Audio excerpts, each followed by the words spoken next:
The 80-20 Rule by Richard Koch, Secret of Getting More with Less GQ, called the 80-20 Principle, 1997, one of the top 25 business books of the 20th century.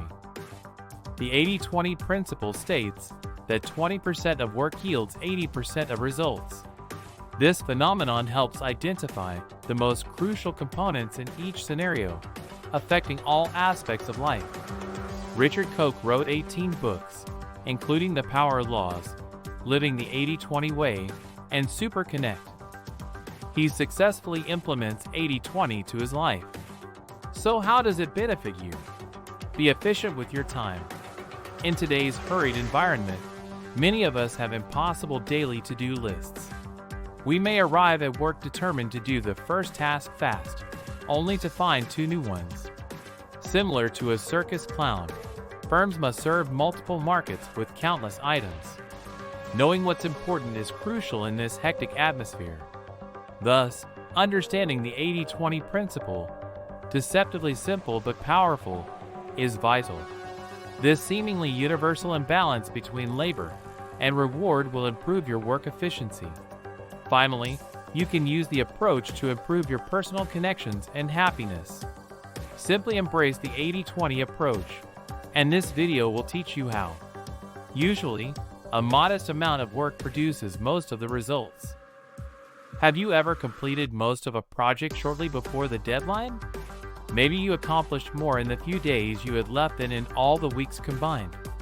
Similar effort-reward mismatches occur in many circumstances. Many businesses find that 20% of their product line generates 80% of their income.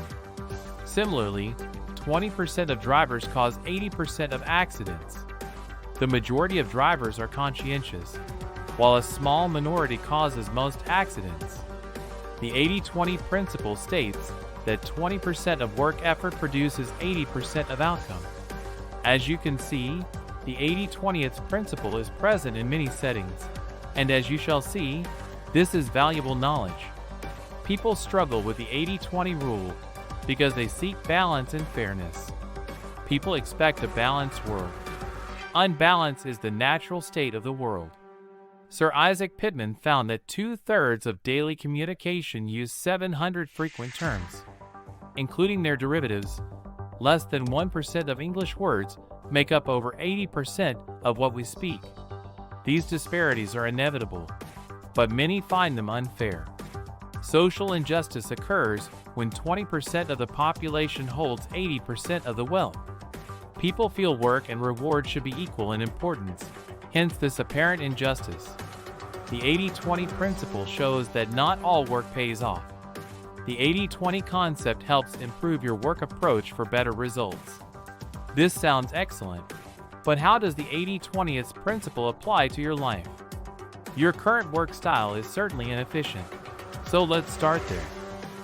Consider that if you get 80% of the results with 20% of the effort, your work is egregiously inefficient. Imagine if you could replace this useless time with the productive 20% and multiply your work outcomes.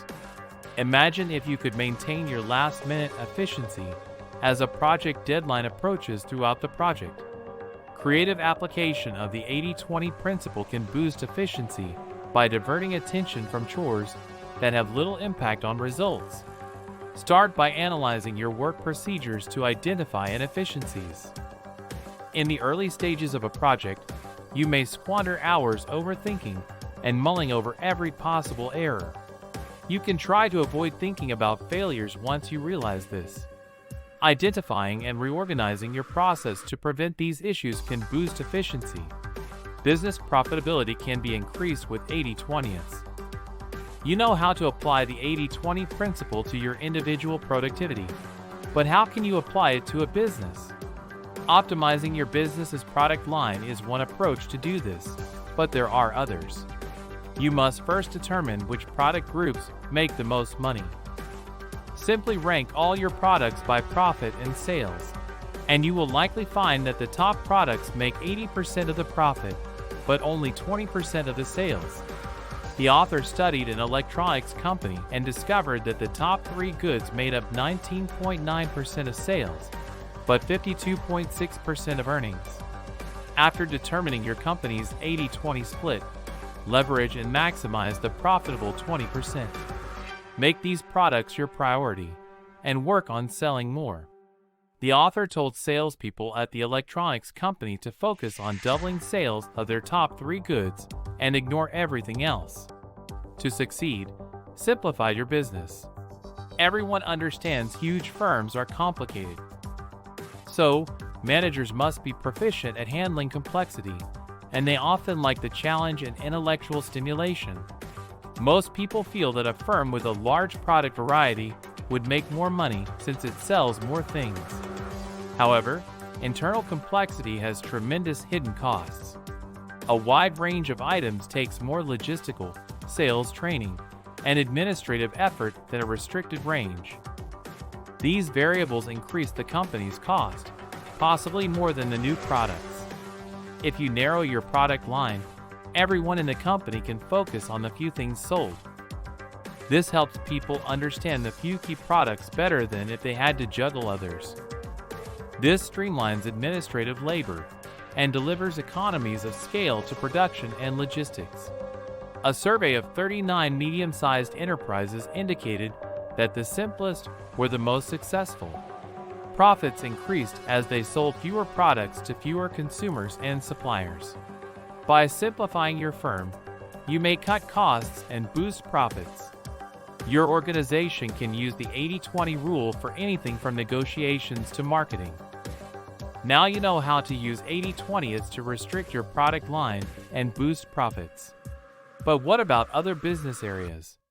Fortunately, the 80-20 approach may be applied to almost any business activity to boost success. The 80-20 approach can also be applied to marketing targeting. If 20% of your consumers generate 80% of your revenue, identify and persuade them to keep buying. After identifying customers, provide exceptional service to retain them. Focus on this 20% when developing new products or services.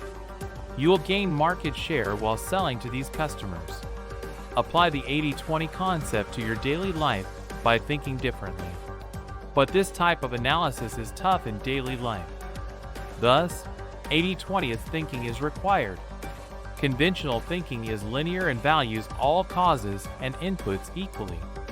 We learn as children that all our friends are precious. In this case, 80-20 thinking would recognize that not all relationships are equal. Some friends and their relationships are more meaningful than others. 20% of your friendships provide 80% of the value, such as joy and camaraderie. You can't quantify the worth of your relationships, but you may ask yourself, who are my most important people? How much quality time do I spend with them weekly? This question helps you identify your most essential relationships. According to 80-20 thinking, you should prioritize quality over number and deepen the most meaningful 20% of relationships. Without data, 80-20 thinking may be applied to many areas of life. Focus on critical activities instead of time management.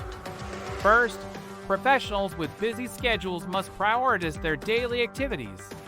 Alternatively, 80-20 time management or time revolution helps you find and focus on the 20% of your chores that create 80% of your results.